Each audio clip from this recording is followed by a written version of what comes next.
Sidlaghatta JMFC ನ್ಯಾಯಾಲಯದಲ್ಲಿ ಉಪ ಅಂಚೆ ಕಚೇರಿ ಇ ಸೇವಾ ಕೇಂದ್ರ ಉದ್ಘಾಟನೆ.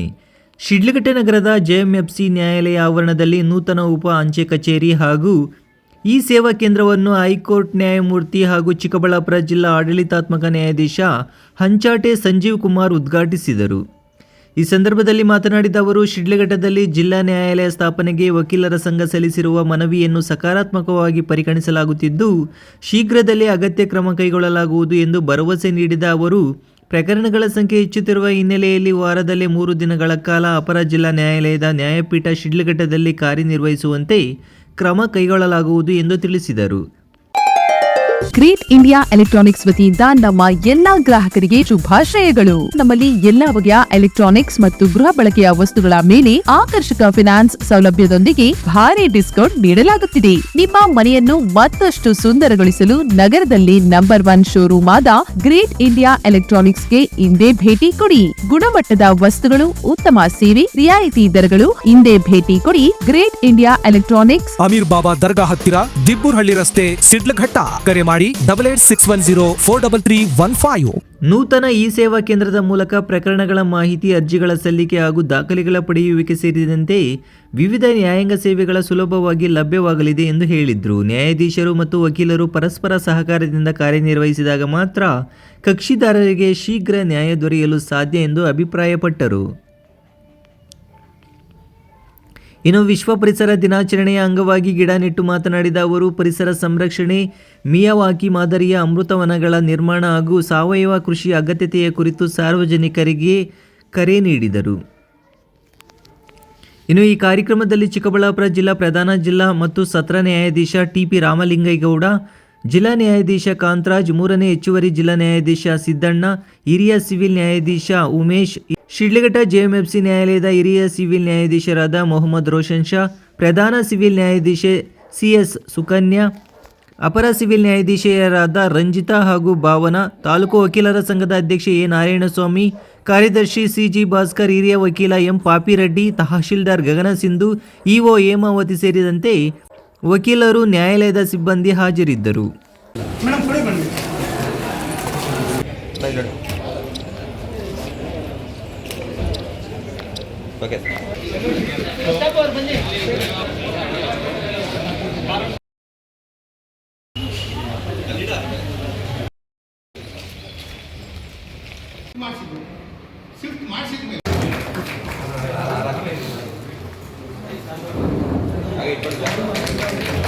ಸೀನಿಯರ್ ಸಿವಿಲ್ ಕೋರ್ಟ್ ಟೆಂಡೆನ್ಸಿ ಜಾಸ್ತಿ ಇದೆ, 4,000 ಟೆಂಡೆನ್ಸಿ.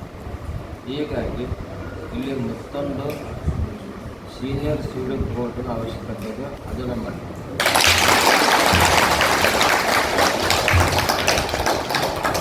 ಸೀನಿಯರ್ ಸಿವಿಲ್ ಕೋರ್ಟು ಪ್ರಕ್ರಿಯೆ ಸ್ವಲ್ಪ ದೀರ್ಘ ಇದೆ, ಅದು ನೀವು ಅದಕ್ಕೆ ಮನೆ ಕೊಡಲಿಲ್ಲ.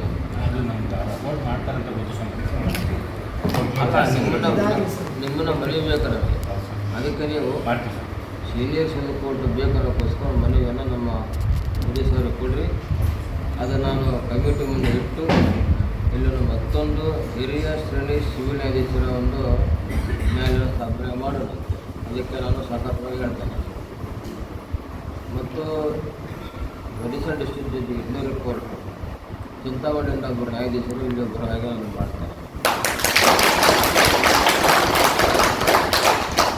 ಈಗ ನಾನು ನಿಮಗೆ ನಿಮ್ಮ ಮನೆಗೆ ಹೊಂದಿಸಿದ್ದೀನಿ. ನನಗೆ ಕೆಲವು ನನ್ನ ಮನೆ ನಿಮ್ಮಲ್ಲಿವೆ, ವಕೀಲರಲ್ಲಿ ನೀವು ನಡೆಸ್ಕೊಡಿ. ಮೊದಲನೇದಾಗಿ ಹಳೆಯ ಕೇಸ್ ಏನಿದೆ, 5 ವರ್ಷ ಮತ್ತು ಮೇಲ್ಪಟ್ಟ ಕೇಸ್, ಅವುಗಳ ಶೀಘ್ರ ವಿಲೇವಾರಿಗೆ ನಮ್ಮ ನ್ಯಾಯಾಧೀಶರಿಗೆ ಸಹಕಾರ ಪದ್ಧತಿ ಕೇಳ್ಕೊಳ್ತಾರೆ. ಶೀಘ್ರ ವಿಲೇವಾರಿಗೆ ಯಾಕಂದರೆ ಸನ್ಮಾನ್ಯ ಪಾಪಿರೆಡ್ಡಿ ಅವರು ಹಿರಿಯ ವಕೀಲರು ಕಕ್ಷಿದಾರರಿಗೆ ಬಹಳ ಕಾಳಜಿ ವಹಿಸಿ ಮಾತಾಡಿದರು. ಅದರ ಮುಂದುವರೆದ ಭಾಗವಾಗಿ ಇವತ್ತು ನಮ್ಮ ಕಕ್ಷಿದಾರರಿಗೆ ಶೀಘ್ರ ಮತ್ತು ನೈಜ ನ್ಯಾಯ ಬೇಕಾಗಿದೆ. ಈ ಶೀಘ್ರ ಮತ್ತು ನೈಜ ನ್ಯಾಯವನ್ನು ದೊರಕಿಸಿಕೊಡ್ತಕ್ಕಂಥ ನಿಟ್ಟಿನಲ್ಲಿ ನ್ಯಾಯಾಧೀಶರು ಮತ್ತು ವಕೀಲರು ಬಹಳ ಕೆಲಸ ಮಾಡಬೇಕಾಗುತ್ತೆ. ಇದು ಪರಸ್ಪರ ಒಂದೇ ಅರ್ಥದ 2 ಗಾಲಿ ಇದ್ದ ಹಾಗೆ. ಒಬ್ಬರು ನ್ಯಾಯಾಧೀಶರು ಮತ್ತು ವಕೀಲರು. ಹೀಗಾಗಿ ಕಕ್ಷಿದಾರ ಮುಂದುಗಳು ಅಂತ ಅರ್ಥ ಇದೆ. ಆ ಅರ್ಥವನ್ನು ನಾವು ಮುಂದೆ ಒಯ್ಯಬೇಕು ಅಂತೇಳಿದ್ರೆ ನ್ಯಾಯಾಧೀಶರು ಮತ್ತು ವಕೀಲರು ಕೂಡಿ ಸಮರಸತೆಯಿಂದ ಕಕ್ಷಿದಾರರಿಗೆ ಶೀಘ್ರ ನ್ಯಾಯ ಕೊಡುವಂಥ ನಿಟ್ಟಿನಲ್ಲಿ ನಾವು ಕೆಲಸ ಮಾಡಬೇಕು. ಅದರಲ್ಲೂ ಬಹಳ ಮುಖ್ಯವಾಗಿ ಹಳೆಯ ಪ್ರಕರಣಗಳು 5 ದಶಕ ಮೇಲ್ಪಟ್ಟು ಅವನ್ನ ಫೋಕಸ್ ಮಾಡಿತ್ತು. ದಯವಿಟ್ಟು ಎಲ್ಲ ವಕೀಲ ಮಿತ್ರರು, ವಕೀಲ ಬಂಧುಗಳು ಫೋಕಸ್ ಮಾಡಿ, ಹಾಗೆ ನ್ಯಾಯಾಧೀಶರ ಮುಂದೆ ಮಾಡ್ಕೊಳ್ತಾರೆ ಫೋಕಸ್ ಮಾಡಿ ಹಳೆಯ ಕೇಸ್ಗಳನ್ನು ನಾವು ಶೀಘ್ರ ಹೇಗೆ ನಾವು ಮಾಡಬೇಕು, ತೀರ್ಮಾನ ಮಾಡಬೇಕಂತ ನಾವು ದಯವಿಟ್ಟು ಸಹಕಾರ ಪಡೆದನ್ನು ತಿಳ್ಕೊಳ್ತೀವಿ.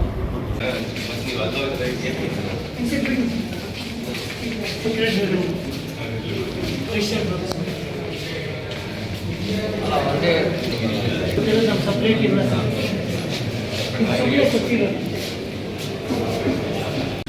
ಓಕೆ ಸರ್, ಸ್ವಲ್ಪ ಹಿಂದೆ ಬಂದ್ಬಿಡಿ.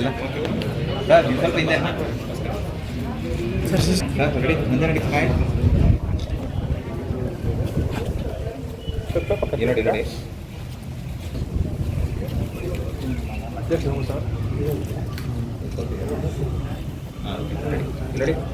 ನೋಡಿ ಸರ್, ಸರ್ ಆಗಿದೆ ಸೆಕೆಂಡ್ ಸರ್, ಅಲ್ಲಿ ಹಿಂದೆ ಸ್ವಲ್ಪ ಹಿಂದೆ ಕೋರ ಇದೆ sir. Okay ready ready photo sir ನೋಡಿ ಸರ್. ಆಗಿದೆ ಬಾಯ್.